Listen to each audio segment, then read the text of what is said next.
Hello everyone, I'm Bobby. Hi, I'm Natalie. And I'm Nora, and today we will be discussing the continuous distillation process of making tequila. Tequila is a traditional Mexican alcoholic beverage created from distilling fermented juice from Tequilana Weber Blue variety of agave. This plant is primarily grown in central Mexico. Fun fact, tequila has to be produced in certain states in central Mexico. All the other agave distilled drinks are considered mezcal. If you see a worm, it's not tequila, it's mezcal. Tequila is classified as one of two categories, tequila or tequila 100% agave, based on the percentage of sugar that comes from the agave plant. Tequila 100% agave does not use any additional sugars, while normal tequila is only required to have 51% of its total sugars come from the agave plant. In our distillation process, we will be focusing on tequila 100% agave. Based on official Mexican standards that regulate tequila consumption, the maximum concentration of ethanol is 300 milligrams per 100 milliliters of anhydrous alcohol. As this is difficult to conceptualize in practice, this means that tequila is generally 58% alcohol by volume. The tequila industry sold 351 million liters in 2019, with 204 million of those liters being exported to the U.S. The top brands include Sauza and Becle, who makes Jose Cuervo. Jose Cuervo alone is the ninth most purchased alcohol in the U.S. based off its $106 million in retail sales per year. This industry has also seen a 6% increase in the US and a 4.3% increase in the world, making it very important. As tequila grows on the world stage, it is crucial to keep in mind how it can be efficiently made so we can save time, energy, and money. In addition, there are health advantages associated with tequila, such as aiding in digestion and probiotic benefits. Furthermore, shots of tequila are commonly prescribed as cold medicine. The agave juice soothes a sore throat, the lime adds vitamin C, and the alcohol kills the bacteria. The first steps in making tequila include planting, tending, and harvesting the agave plants. This requires a lot of manual labor because the plants need to grow for 6 to 10 years until they are ripe and ready to harvest. At this point, the plants weigh between 80 and 300 pounds.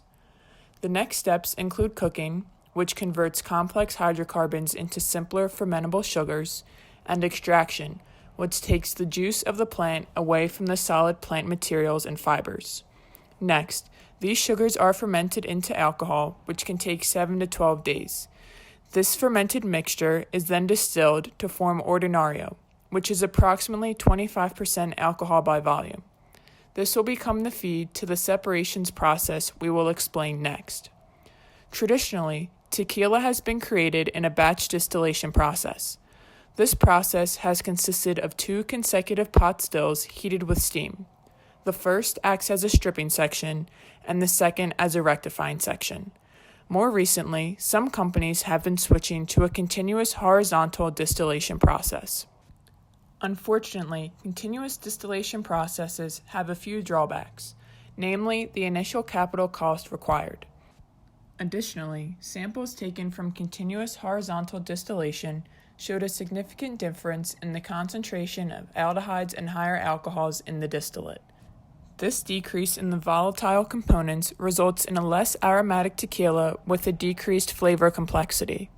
However, using a continuous horizontal distillation process has many advantages that far outweigh the drawbacks that come with this method. Some of these advantages include increasing productivity and ethanol recovery. Additionally, this method reduces energy and steam consumption by 50% compared to the traditional process and process time. Most importantly, the tequila produced by this process meets the quality requirements set by the official Mexican standard. Because distillation plants are used in a variety of industries, such as petroleum fuels, fragrances, and other spirits, we think it is important to give a brief overview of the distillation process that we have designed. Note that our process is a horizontal continuous distillation. However, it can be modeled using the standard vertical distillation column.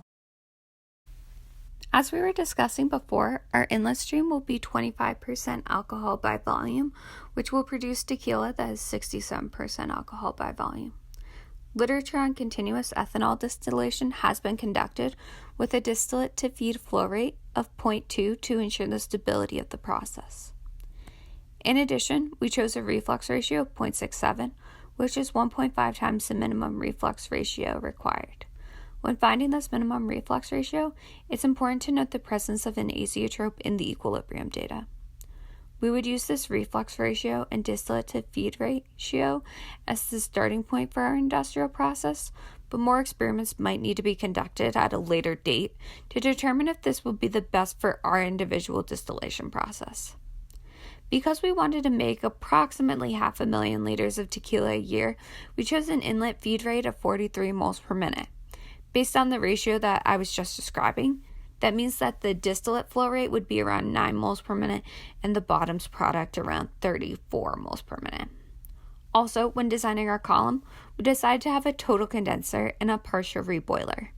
These would be operated at the appropriate temperatures determined by the vapor-liquid equilibrium data.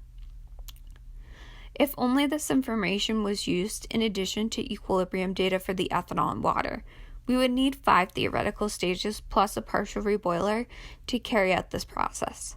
However, this is unrealistic because we made some assumptions and neglected the presence of mass transfer up to this point.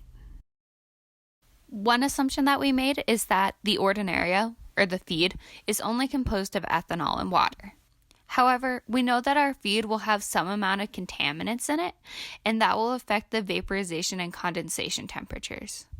Additionally, this could result in the distillate tequila not being completely pure and would require additional processing to filter out any unwanted components. As this is a stage separation, resistance to mass transfer is closely related to the efficiency of each stage. However, because the resistance to mass transfer occurs at all interfaces created by liquid-vapor contact, the actual efficiency of each stage is estimated to be 90%.